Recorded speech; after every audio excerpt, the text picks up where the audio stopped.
Hello and welcome everyone to another episode of the Cultured Nerd Podcast. This week we are live again, and we've decided to do it again because of just various circumstances of our lives and the topic at hand.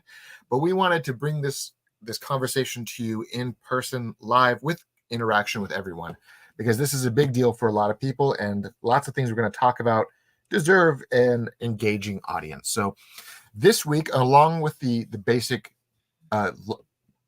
internet shattering news of the last few hours that we're going to talk about right off the bat. We're going to talk about the immortal legacy of Akira Toriyama. He had passed away about a week and a half ago, and the family had kept it under wraps until a funeral was completed because they wanted to mourn in peace.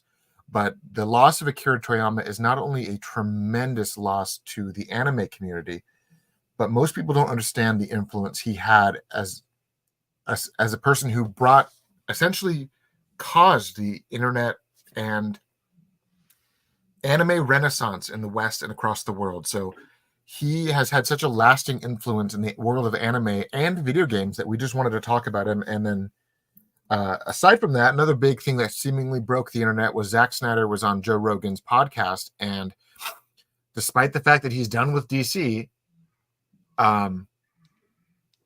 people are still pissed, because he said some things that shouldn't be news, but they treating it like news, and they think he needs to be crucified for it. So we're going to talk about that in detail, talk about our takes on it, because there's certain things he said that I definitely disagree with, but I still like him as a filmmaker and a storyteller. So we have lots to talk about there, but enough of my rambling. Let's just get into it.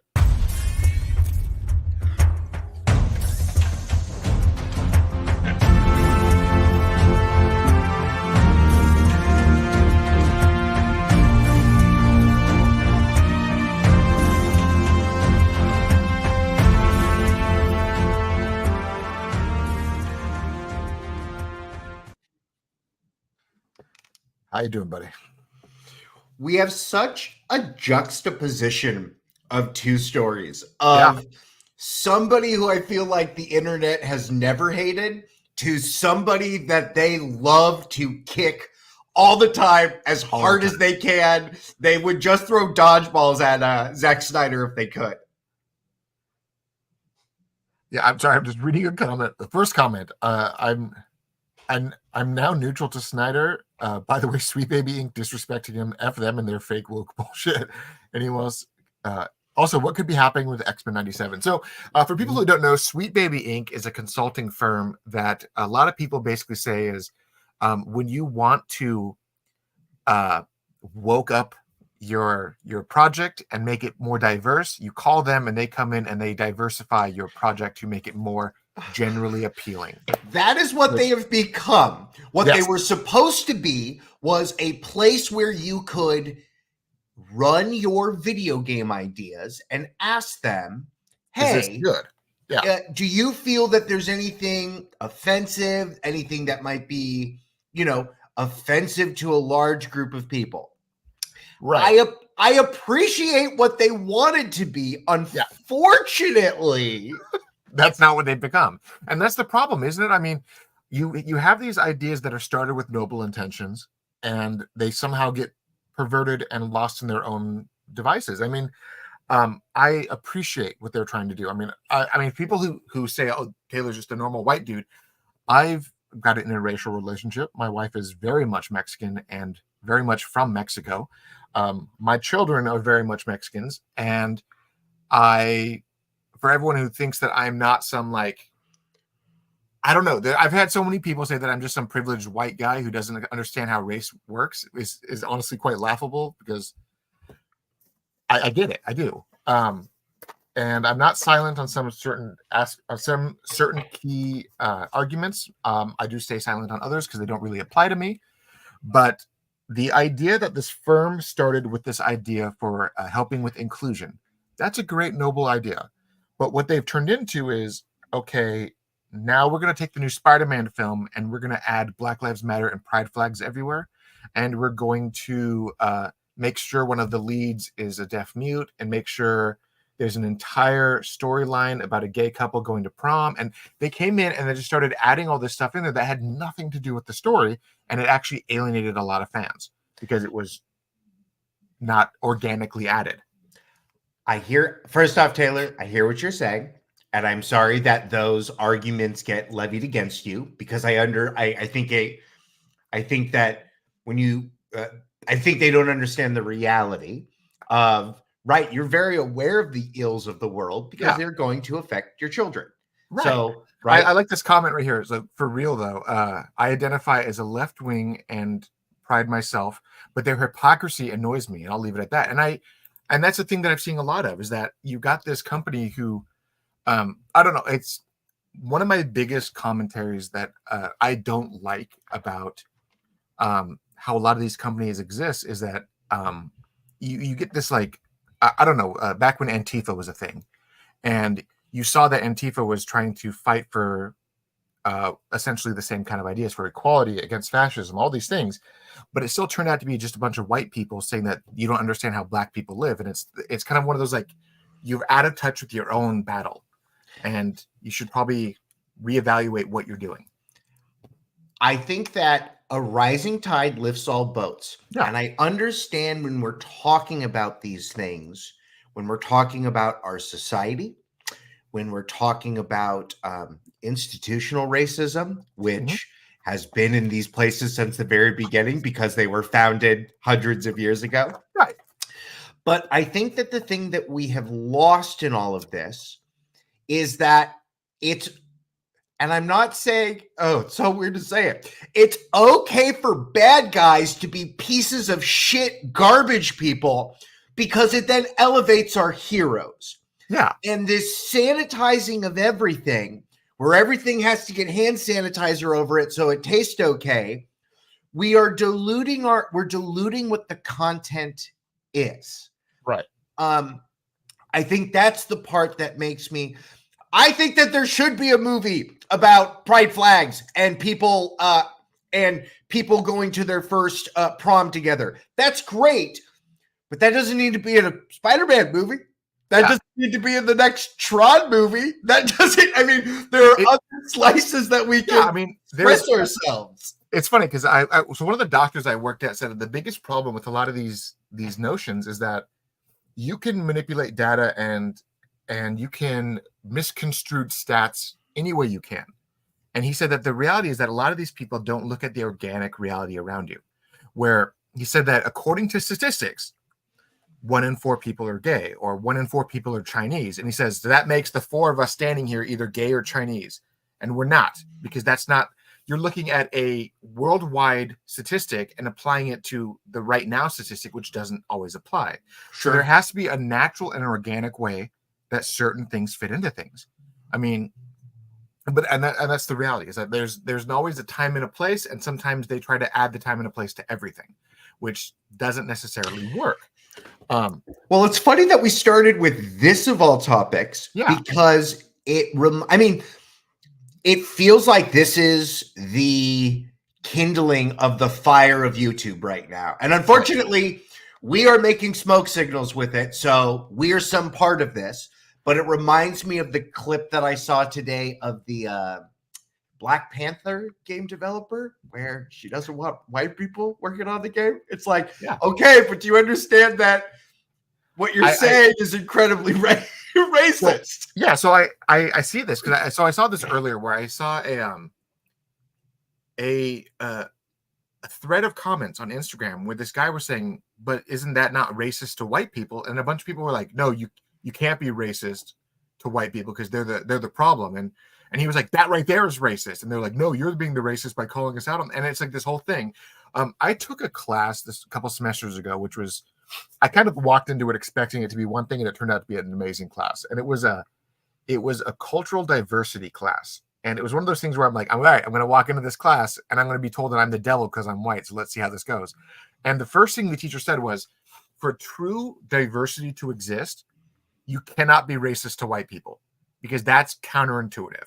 And he says everyone has to have a voice, including the voices you don't agree with. And if you think that straight white Christian males are a problem to your conversation, that's you being a bigot toward that demographic. And you have to not be a bigot to that demographic if you want everyone to be included. And I was like, oh my God, this guy gets it. And this whole conversation, this whole class was he was basically like, look, this is how the right says, this is how the left says it. There is a middle ground, and we have to talk about that middle ground. So he invited everyone to have that conversation.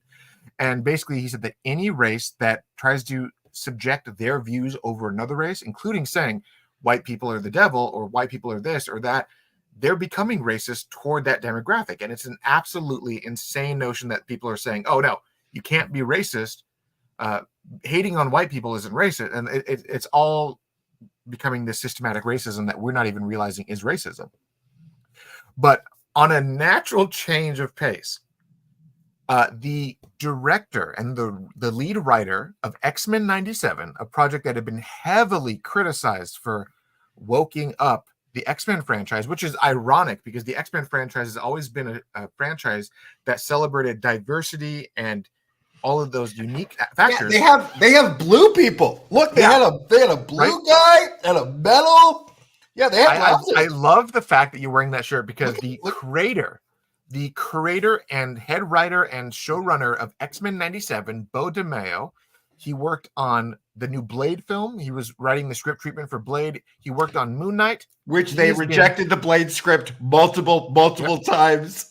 He has been fired and completely cleaned out of Marvel.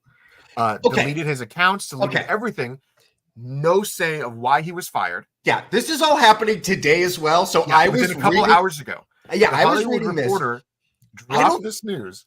Did he say something on his Instagram? Is that why he deleted it? No, something happened over the weekend, and he was terminated without a say. They said we don't know what happened. We have no idea what happened, but his accounts, his profiles, everything at Marvel are shut down. Okay, I think this has been rightly called out. I think the show's going to be a stinker, and I think they know it. And I bet this has less to do with something he did and more of they're going to cancel everybody involved with this because this is not the direction they want to go. But they spent the money on it, so it's coming to streaming services. I love this comment right here. You can be diverse, but when you use those characters or the people, actors and directors in that project to call me racist, bigot, or tell me who I got to vote for, then I got a problem. And that's exactly one of those things. Like, you have to have, I mean, I used to say this a lot when it came to the website and how the podcast ran, was I would say that if you want to reach the world and you want to tell the right message, you have to be as bipartisan as you possibly can. And every time someone would say, this is not how it works, I would just hold up the 2016 electoral flag at the map and be like, look, see all that red? That means that's a whole chunk of the world that will not listen to you if you're doing it one way. So you have to look at it in what is the most natural way that I can get this message across without pissing off everybody. And the problem was that X-Men 97, all of these leaks that came out, all of these new things, Morph was changed from one version of the character that we saw into a new non-binary character. You have this whole plot line with, like, you desexified all of the lady characters, but you jacked up the muscles on all the men characters. You had all of these rumors and plots of how, like, they changed cast members. They took out certain people because they weren't white or they weren't Asian, so that the original voice actor wasn't allowed to return because he wasn't a certain race. Like, all of these behind the scene things that people basically were like, no, fuck that. The show is fantastic. The show was good where it began. Why are you changing these things? And even the original guy who kind of ran the original show was one of the first Black creators in this comic book medium, and they didn't even bring him back. They just didn't want to have him in, which was another. So people were just getting pissed. They're like, what is going on with this show? And like you said, the writing was on the wall. People were expecting it to be a stinker. The online discourse for X-Men 97 went from holy shit, this looks amazing, to what the fuck have they done to this show? Yeah. And within the trailer dropping, right? The first thing was, whoa, that was so cool when like the trailer dropped, everyone was like, oh my God, this is fucking amazing. And then they read the interviews and they're like, oh no, what are they doing? And it was one of those things where you saw how great the trailer was, and then you saw what they were saying that's happening in the show and behind the scenes, and people were like, is that my X-Men? Are they going to re-edit the show, you think? Do you think we get 2 episodes less? That was supposed to be 12 episodes, and now we only get 10 because the show's already finished. I mean, from my understanding, was it like the first 3 episodes or first couple episodes are dropping on Wednesday of next week, like in exactly 8 days. And I mean, my team has already got press access for those 3 episodes, and we'll be allowed to drop we'll be allowed to drop our reviews on the 20th when the embargo fully lifts. But the fact that the show's embargo is set the morning of the release, meaning I will put my review out 30 seconds after you start watching it. They don't do that a lot. That's for Disney to do that. That's a weird move. I mean, because even I think Rebel Moon was like the only case that I saw that they did that to in recent things. And which also had a lot of detractors from the Netflix side of them being afraid that it was not going to perform the way that they wanted it to. And we'll talk about Rebel Moon and all that stuff when we get to the Zack Snyder portion, but there was a lot going on behind the scenes that clearly happened that we don't know about, and Disney basically just said, "Fuck you, dude, you're out," and just fired him unceremoniously. And when do you think he's allowed to talk about this? Because I guarantee you there's another side to this story. Oh, there's got to be another side to the story because we don't even know what happened. A lot of people are expecting it because of the fact that the direction the show took and how, like, the show is supposed to take place in 1997 and they're injecting modern politics and all this stuff. Who knows what it is? I get that people don't like that, but understand, a whole team of people had to approve this. Multiple teams of people had to A-OK this, which is, from what I understand, these committees are the problem, right? That to get your project made, it has to hit these tent poles, and unfortunately, it gives a sameness to all of this. Right? Like all of these things have no teeth and they're kind of gooey and they don't really make sense. Right.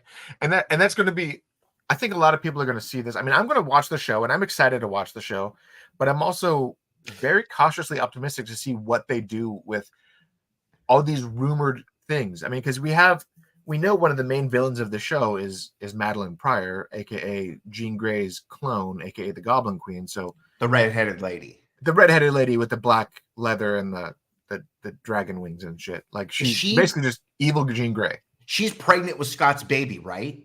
But we don't know. That's the thing. We don't know if Jean is Madeline Pryor or who's, like, is it going to be a twist where, like, the baby's born and she's like, I'm actually not Jean, ha ha ha ha, and then, like, runs off, and, like, who knows? But could it be Morph?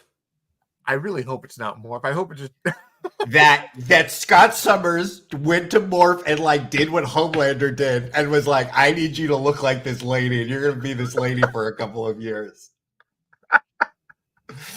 Oh, and Morph is like, I'm fine with it. They had to make Morph non-binary so that Morph can hook up with Scott Summers and have a baby.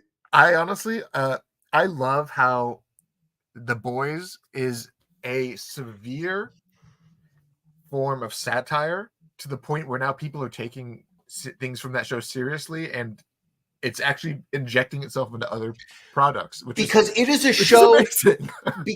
show, and many classic American shows, I think Breaking Bad probably, puts bad people in a position where it highlights their activities.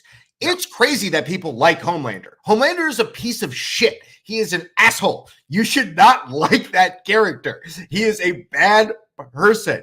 But that show has fangs and shows us what bad people do. Right. And I feel like that's why it gets the same time, like, that it does. They highlight the fact that there's a reason why people like Homelander get people to follow them. Like, you could argue that Homelander is like an archetype very similar to how like Stalin or Hitler, like how they rose in popularity because they're saying all the right things to get people to go like, oh my God, yes, I get it. But instead they're highlighting and they're magnifying this negative side of the human race that when it feels oppressed, it gives voice to that new feeling of oppression. And they're like, oh, let's get on with the atrocities because I'm ready for it. Because that's what Hitler did. Because most people don't realize that the first country that Hitler invaded was Germany. And how did he do it? By convincing the people that the world had did them wrong. And the easiest way to get back at the world was to become nationalist, to kick everyone out, and then to start treating the world how they felt they were treated, which led to the biggest atrocities known to man. So it's such an interesting line when they do that with the storytelling and how people are still falling into that same trap, which is why I think Homelander is such an ingenious character on that show, because it highlights exactly what it's supposed to highlight. Well, I feel like one of the things that's been forgotten is that the comic books are dying, unfortunately. They are. And the fans of comic books have grown up, and it's an older audience. And I feel like, the juxtaposition of we're going to watch X-Men 97 and talk about how terrible it is. On the same token, we're going to watch Invincible and talk about what an amazing season 2 it is. I'm so excited for it. I can't believe they made us wait so long. And apparently season 3 is actually already in production, is going to be done faster than it took season 1 to 2 to come out, which I like. Great. Love it. Love that show. Love that is an adult show for adults. I think that's one of the issues that the Marvel no longer has. I think they've lost their adult end, and I don't even think they know how to get it back. And I don't know how they get it back. I think that's one of the most interesting things is that Marvel, I've always felt that the MCU doesn't know what it wants to be. Do we want to aim towards kids and family, or do we want to aim towards adults, or how are we doing this? Because sometimes when you feel like, oh, they're going to get dark, they're going to aim for the mature audience. Oh, no, here's a dick joke. Okay, now it's a child show again. And it's like that one adult property for 3 kids, right? You get Guardians of the Galaxy 3, and then you get 3 Marvels, Thor. You know what I mean? You get all the goof troop. Yeah. Anthony Starr made Homelander likable. Yes, he did, because Anthony Starr is a national treasure of New Zealand, and he deserves all the praise he gets because he did such a good job at that. But no, I actually sat down. Did we talk about this last week? I sat down and watched the Marvels on Disney Plus.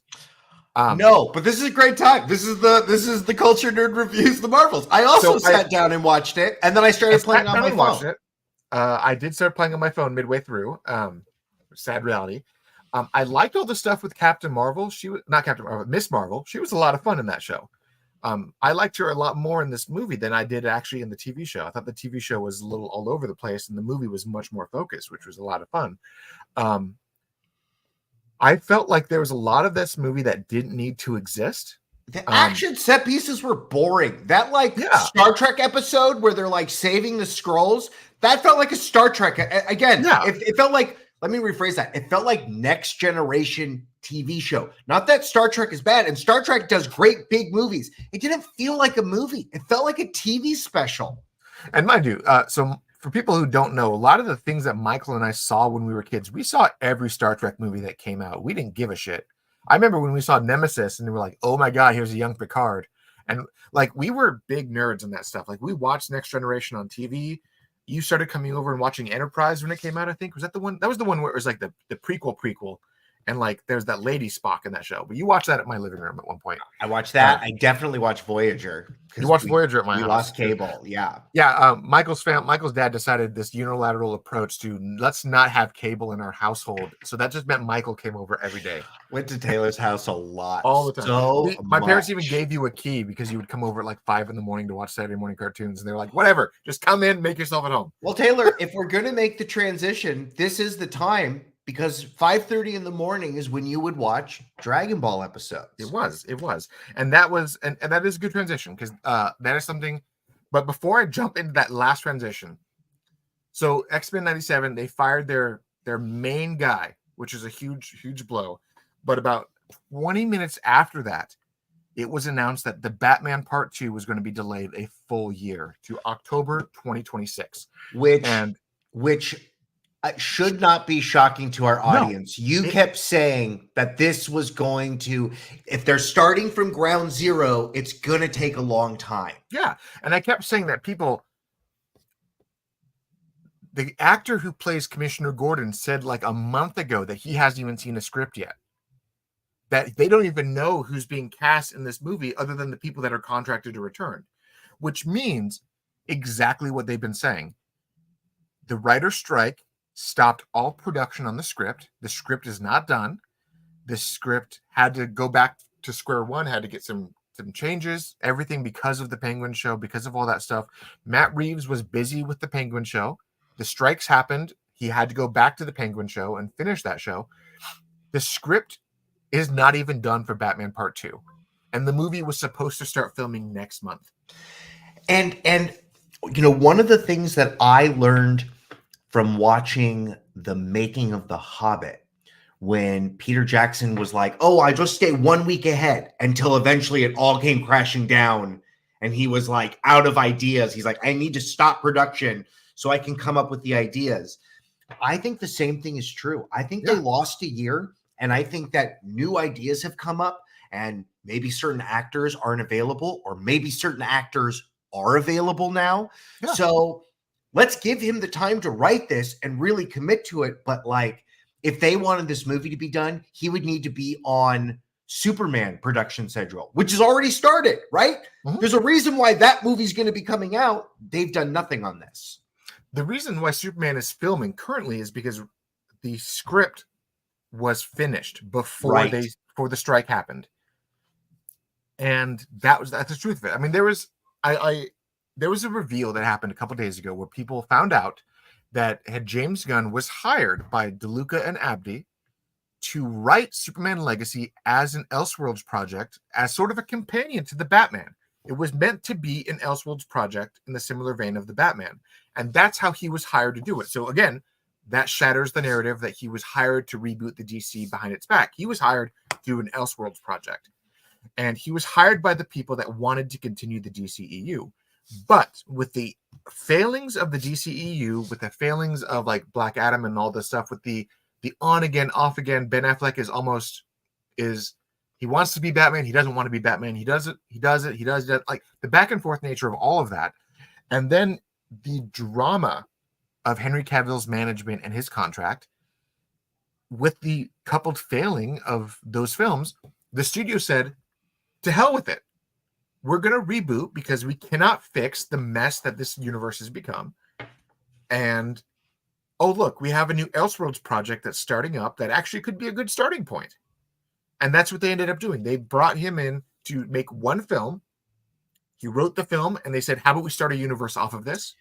And that's what happened. Yeah, and it's so funny that I think that maybe we as nerddom need to think that instead of some grand conspiracy, James Gunn just got left with the hot potato and everyone else was gone. And they're like, hey, do you want to do this? And he was like, I guess I do want to do this. No, it was funny because I had a conversation with a longtime follower today, and he was actually upset that I kept defending James Gunn. And he kept, why is it that every time something happens, you have this perfectly rational explanation of why James Gunn is not the devil here?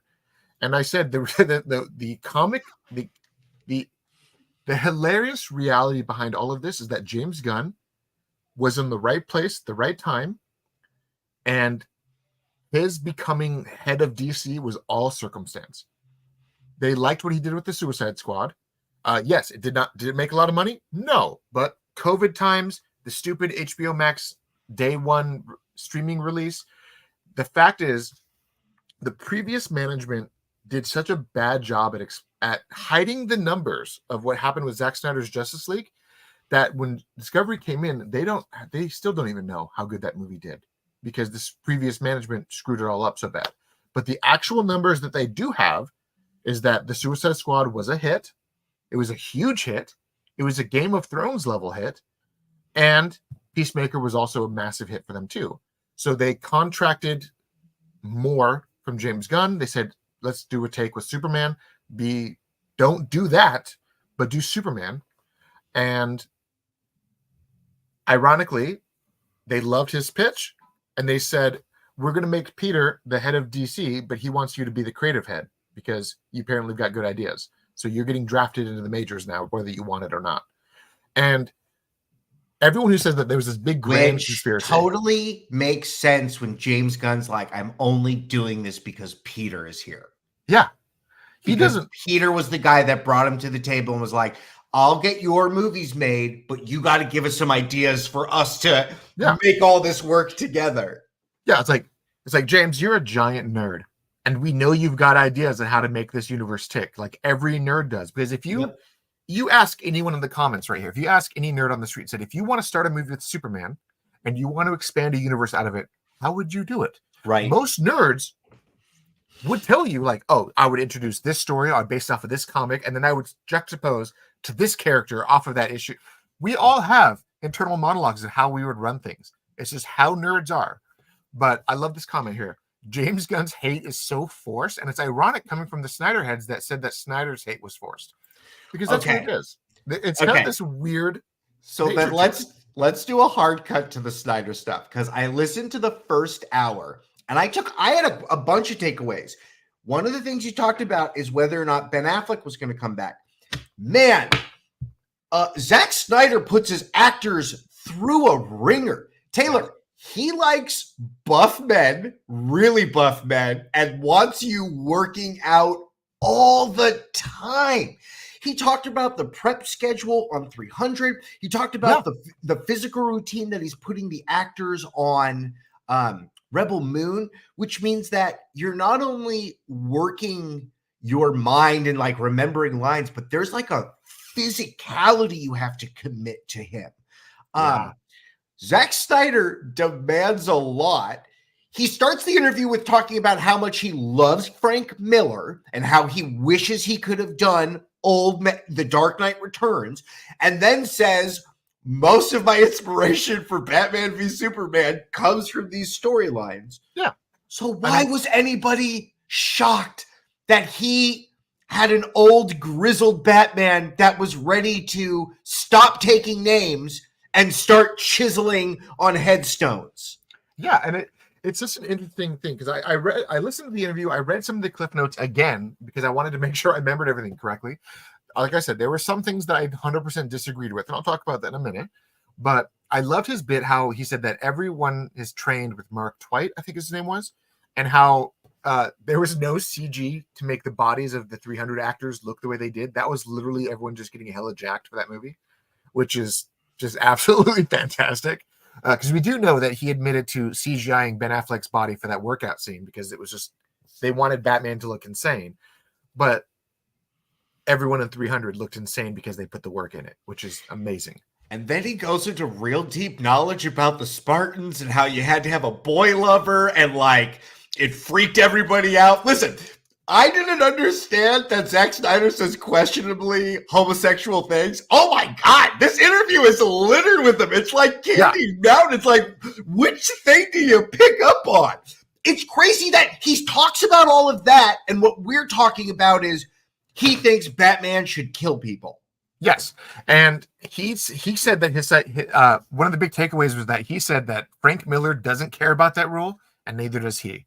And that was a big takeaway, because a lot of people prior to Zack Snyder, I remember we would go to the comic shops, and there was always the one hard take with Batman fans was, do you like Frank Miller's Batman or do you like the comic book Batman? And that was the big dividing line for most people. And now that conversation is, do you like Zack Snyder's Batman or do you like the comic Batman? It's like people have interchanged Frank Miller with Zack Snyder, which is funny in its own way, which I think is a little funny. Listen, we are moving away from dark DC heroes.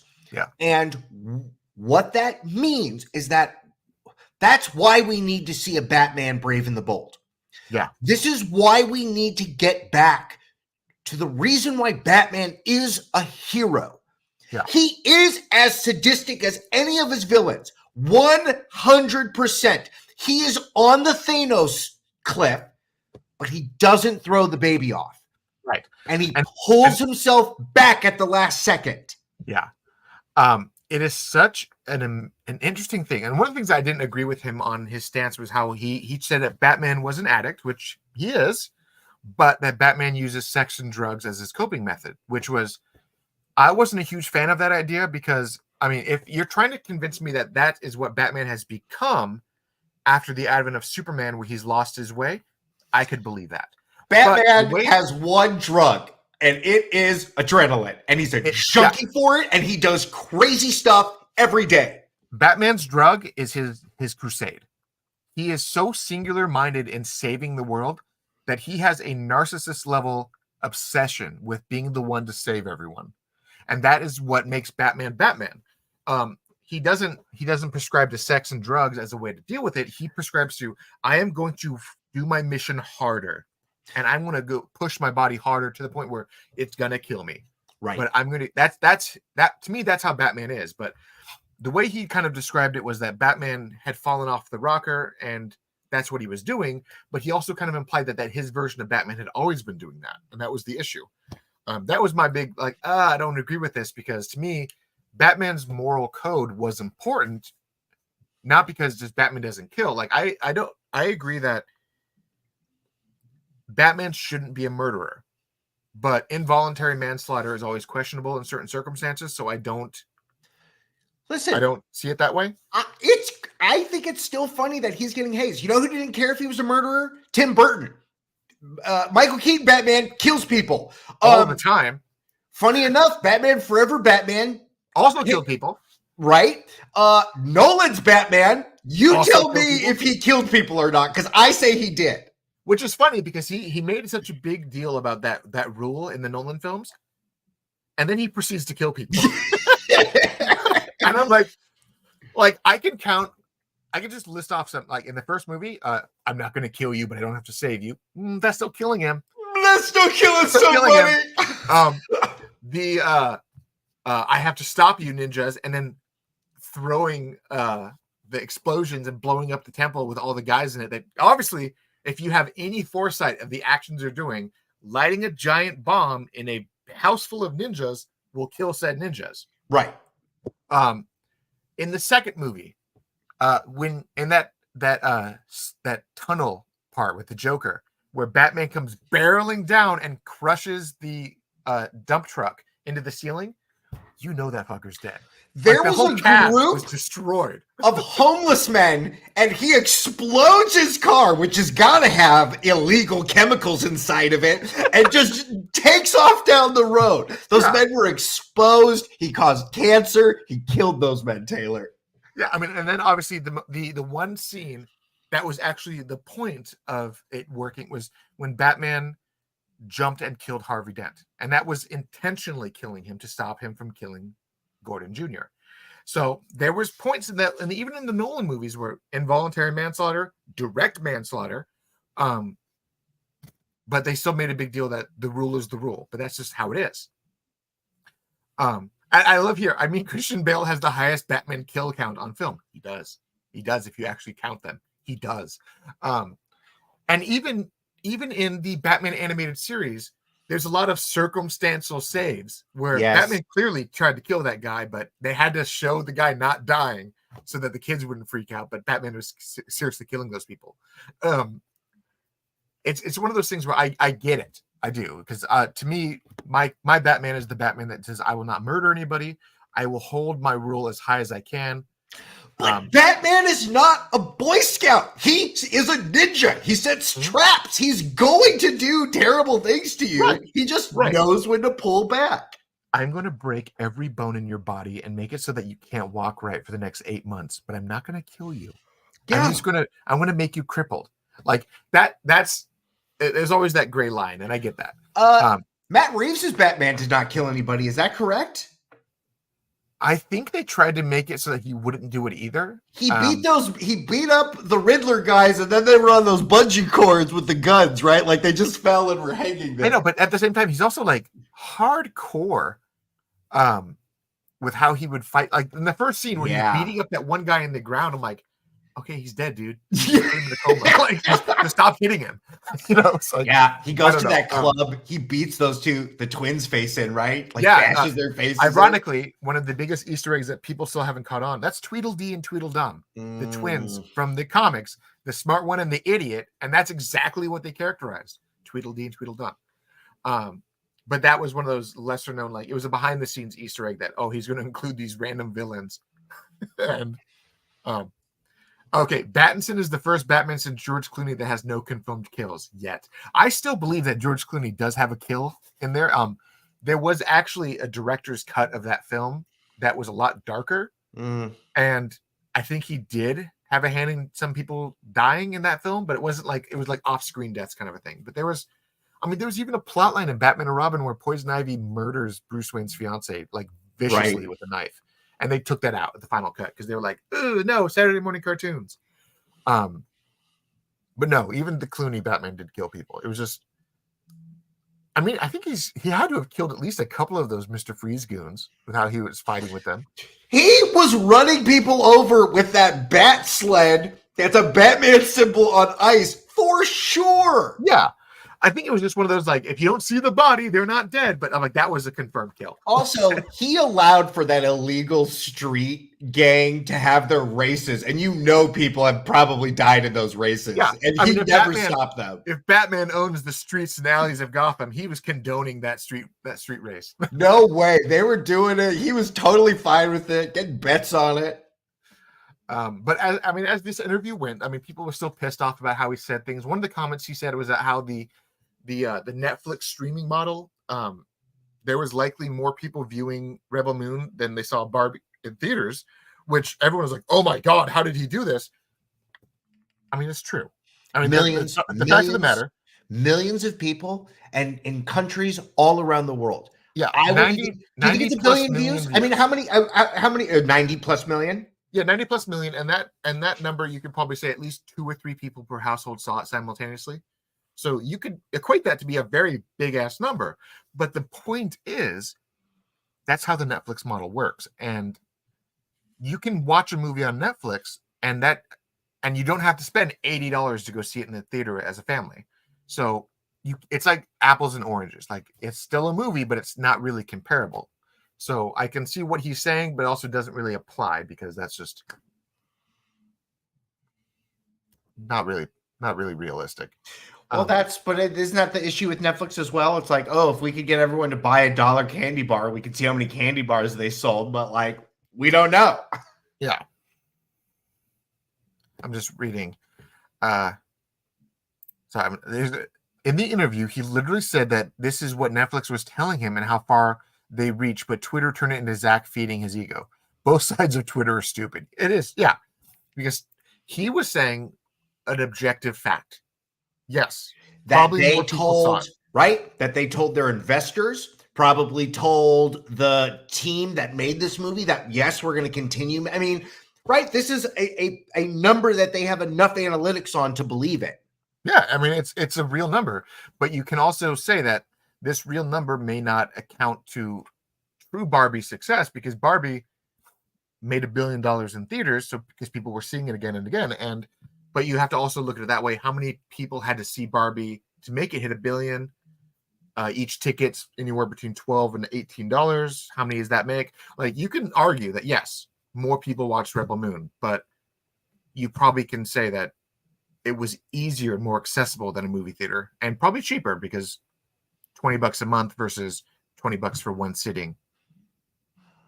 People would just buy Netflix. Well, the number they won't tell us is what's the rewatch number and how many views is it getting this month? Because I guarantee you it's no longer that high. Well, it hasn't been in the top 10 since it came out. So it had a really, really big release spike, and then it hasn't gone up there since. But that's the truth of it. So, I mean, I'm reading here. A lot of people are asking about what is the realistic take on Zack Snyder returning to do The Dark Knight Returns. Never. It's not really realistic. In a couple of years, if James Gunn's universe, if they make multiple successes, so much so that culminates in a Justice League event that really pulls in all of that. So we're talking 5 to 6 years. If all of that is, maybe the door opens for him to do an elsewhere, but not anytime soon. And I was actually talking to one of my buddies who's got some ties in the film community, and we were talking about this, how the new Netflix head is Dan Lin, the guy who was previously going to run DC but couldn't get out of his contracts with his production company, so that kind of fell through. Dan Lin is a very pragmatic person, and if Netflix's board is telling Netflix that they have to stop spending money and stop greenlighting these massive projects, Rebel Moon Part 2 may be one of the last big projects that Zack Snyder does with them because of how much money he spent on these things. And I would love to see him with a small budget. That was the other thing that stood out to me in that interview. He says the reason why there isn't a director's cut of 300 is every single piece of every scene he filmed is in the movie. Yeah, There's no more extra scenes. Yeah. So I don't know. Maybe we need to see him with a $50 million movie, and all of a sudden that constraint leads to greatness again. I don't know. Yeah. So I got a question. Culture Nerd, you see my question? Let me scroll up to see if I can find it. And then we're going to bum all you guys out because we're going to talk about Akira Toriyama. What are your thoughts on Matt Reeves Batman being delayed? Oh, we talked about that actually about 20 minutes ago. Listen to the vlog. Go back, hit the back button, or you can do it later. But we talked about it. Yeah. So a lot of people, and this was something that I brought up that I didn't actually can fully complete the thought. So a lot of people think that the Batman being delayed was by James Gunn's fault. Nope. It was just Matt Reeves doesn't have the script ready. Nope. And a lot of people are saying that the Batman is being retooled to be entering the DCU, which is not. Nope. It is still firmly an Elseworlds project. It is still firmly not connected to the DCU canon. Part of the contract that they have with Matt Reeves is that autonomy. And at the moment that they say, hey, we're gonna fit your Batman into my universe, Matt Reeves will walk. And so will Pattinson, and so will everyone else, because that is a direct violation of the contract that they have. So they're not doing it. Yeah, Pattinson does not want to be around with the Super Friends. They're just exploring the world of Gotham. The only person that Pattinson wants to be Superman is Tom Welling. And Tom Welling wants to be his Superman because those guys are friends and they've joked about it behind the scenes. But aside from that, no. We're going to have a different Batman for the DCU. The Brave and the Bold is going to have a different Batman. And that Batman is going to be a seasoned Batman who's a vet, who has a 10-year-old kid, who had Robin, who's now Nightwing, who's had a dead Robin, and all these things. Like, we're going to have two Batmans on very opposite ends of the spectrum, and it's going to be great for audiences. Because we're going to have Dad. We're going to have Dad Man. We're going to have Batman, and we're going to have Dad Man. Yeah, we're going to have the comic book noir, the Batman, where everything's dark and gritty and color saturated and just investing to watch it. And then you're going to have the Batman probably in the gray and blue with Robin fighting Clayface, fighting Man-Bats and all that shit. Like, I'm ready for that fantastical Batman as well as the super duper realistic Batman. Like, you know what's funny is I didn't even think about that, but that's the Batman we need to see. We need to see him fighting mutants, fighting monsters, and defeating them handedly so that we can believe that he can be in a universe with aliens. So one of the things that I had always said was that the biggest problem with how Batman was portrayed in the media, namely the Nolan trilogy and even the other movies, Batman in the comics has the answers. And when you have a character that has the answers, you have to have a character that acts as the proxy for the audience. So that way the audience feels like they're having a character that's explaining to them, like they were 5, what is happening in the story. In the Nolan trilogy, Batman represented the audience, and Alfred was the all-knowing mentor figure that answered all the questions. And you kind of got a little bit of that with the Alfred and Batman ship in the Zack Snyder films. But in the comics, it's the other way around. Alfred is the proxy for the audience, where every once in a while Alfred will give some 2 cents about his past and some knowledge of, like, I'm going to drop some knowledge on you how this experience is important. But 99% of the time, Batman is the one who has all the answers.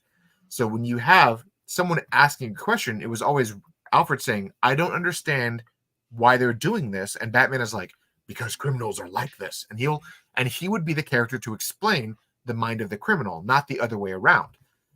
I want this new Batman to be that way, because Matt Reeves did it again, where he had Alfred explaining to Batman how things were, but they also had it the other way around. They had the scene where each of them were doing it to each other, so it wasn't the same, but it was still kind of the same. But I really want whoever they get to be Alfred as being, yes, I was part of SIS, I was part of all these things, I was this big deal in my youth, and I was hired to be your butler because your dad also wanted me to protect you. But I want Batman to be the one saying, this is how the world is. This is how it was in my time. This is how the criminals are. Because I want Batman that is so obsessed with his mission that he has all the answers because he has gone through it all in his head. So that's what I want the DCU Batman to be. I want them to flip that and allow that Batman to be the one who's like, oh, who wins in a fight? That Batman, because he has all the answers. Um, I that's how I just want to see them to do this. And one of the things that they did, and I do appreciate that Zack Snyder tried to adapt Frank Miller's Batman, and he did. We had the borderline fascist Batman that Frank Miller had created. Some of the shit he was saying was borderline fascist, but then all at the same time, you had Batman that was also broken and trying to recover, and you had this weird duality to the Snyder Batman. So, for whatever people are saying that he doesn't get, there's a couple things I disagree with, but all in all, he does know Batman. Sorry, Michael's sending me a secret message to. It wasn't to Taylor. It was to the wife. I think the Indian food is here, but I'm not sure. All right. So as we wrap up that little segment, the internet still hates Zack Snyder. That's the brunt of it. He can rationalize whatever he says. It's so sad, Taylor, that was my takeaway. Even when I heard him say what it was, I was like, oh, we just still hate him. There's nothing he can say that's right. I mean, he could cure cancer tomorrow, but they still think he's the Antichrist. Yeah. But and someone asked me on one of the Q&As for this past week if I could remove one Snyder movie, what would it be? And I said I liked Sucker Punch of Justice League. I said I liked Sucker Punch, but that was the movie that turned people on him because they didn't understand it, and that's when they said Zack Snyder is a crazy sexist. So if I could remove one film out of his filmography, it would be Sucker Punch, just so the hate train wouldn't have existed when it did. Yeah, that's kind of how it started. Yeah, Sucker Punch was the Zack Snyder's a creep. He's a weirdo. He's putting all these girls in schoolgirl outfits, having them fight. Like, ooh, and he doesn't even like schoolgirls. He talked about boys the whole time on the podcast. Yeah, I mean, one of the comments that I loved. What I loved is how because we go to cycle back to the Spartans and how Spartans were all like super gay in real life. What was he said what was the key to being an absolute greatest army on the planet? It was probably being gay. Because because the Spartans, you would fight and die for your brother, but you would also fight and die for your lover. So that was the quote he was saying, is like that's why they were such a tight-knit group, is because they loved each other. Joe Rogan then postulates, what would that be like? And then he was like, I don't know, we should try it. And it was like, what are you talking about? We're not doing that. It was such a funny segment. I'm just like, oh my God, this is insane.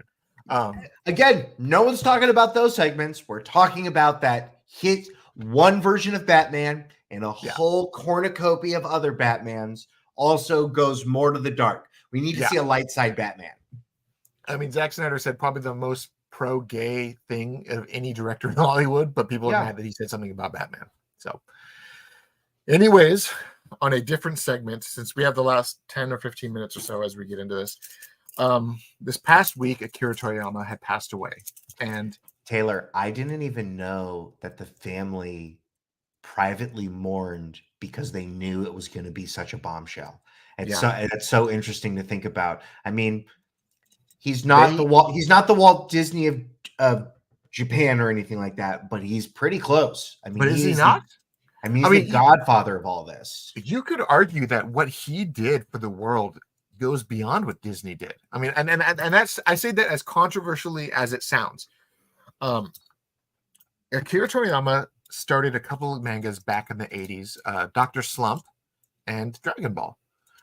Dr. Slump was one of those ones that a lot of people don't think that was a big influence, but I'm going to drop some knowledge on you. Dr. Slump was actually what caused Miyamoto at Nintendo to make Mario. So we wouldn't have Mario if it wasn't for Dr. Slump and Akira Toriyama. So that's a huge aspect of the gaming universe that would never have existed without Akira Toriyama. Well, and he gave back to video games. Look at all. Yes, Chrono Trigger is what it is because of his art style, right? The reason why we want more, I mean, it's a great game. It's huge, but like that art style defined that world. But even bigger than that, I mean, he made Chrono Trigger, and that was he ran the art department of Chrono Trigger. All the characters are his designs. Everything is basically his. It's like it is one of the most beloved RPGs of all time, and it's Akira Toriyama's video game baby. That and Dragon Quest. Also Dragon Quest. And Dragon Quest was a huge thing in Japan. And for people who don't realize how big Dragon Quest / Dragon Warrior was that Squaresoft at the time started the Final Fantasy franchise because of the Dragon Quest stuff.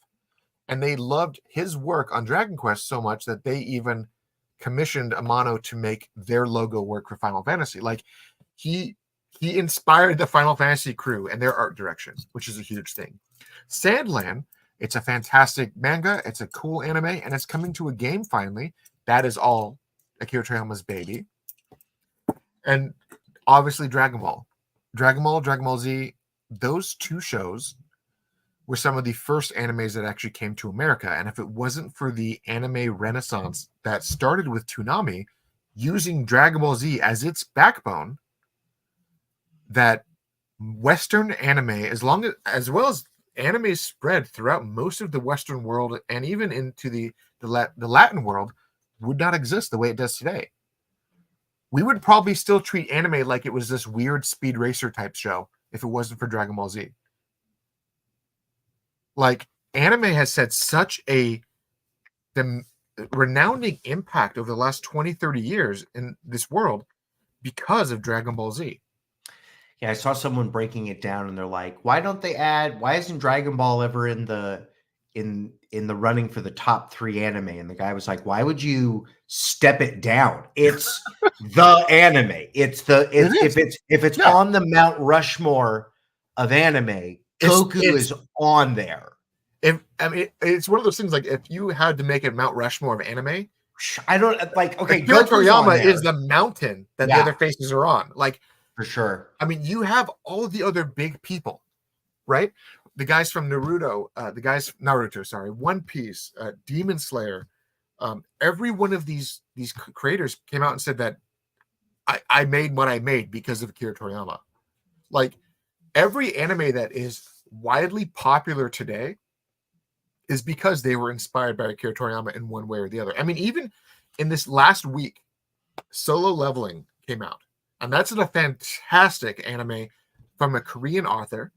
They even did a visual They did a visual cue from Dragon Ball Z to honor Akira Toriyama because of the influence that he had even on that story. I mean, it was a really cool scene in this show. Like, he did the Goku warm-up jump that he did in the Dragon Ball Broly movie, where he's like kind of bouncing and stretching his arms and like pumping his muscles. Like, he did that almost frame for frame. And I was like, oh, that was cool.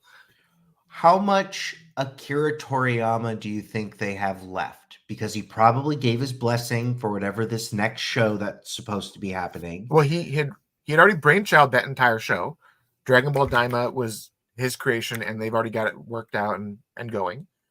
I see a comment here. Do you believe they'll continue Dragon Ball Super or not, out of respect for Toriyama? They're going to finish it. Whatever the manga has left, they're going to finish it so it's a complete piece. Yeah. There was a fella that's been working with Toriyama the entire time. Okay, there's a number 2. What is his name? Toyutaru, I think is his name. He's the main artist that's been working with Toriyama for the last like 10 years. And this is like the guy that's been drawing all of the super manga that Toriyama's been writing. I think that's how it is, right? I mean, I think he's the main artist now for Dragon Ball Super. Toyotaro, yes. He had already had the conversations with Toriyama. He's had all he knows where the plan is going. So it's really just about wrapping the story up the way that Toriyama wanted, and not doing what they did with Dragon Ball GT and saying, Goku's going to become a celestial god, everybody. Goku is literally going to be... He's going to ascend to he's going to be like, I got to go to a higher plane, everybody. Like, he's going to go... He's not going to be part of this dimension anymore. No, and that's the thing, because, I mean, I don't even have my spoiler alert tag anymore, damn it. For people who've actually been reading the Dragon Ball Super manga, you saw that Vegeta became the new god of destruction, and then let that power go because it really wasn't working for him. So you know that they've had their taste of celestial power and they've already let it go. And they do have a canon ending to Dragon Ball Z that takes place after Super. And that's the last episode of Dragon Ball Z. So you know that they're eventually going to round themselves back to that moment.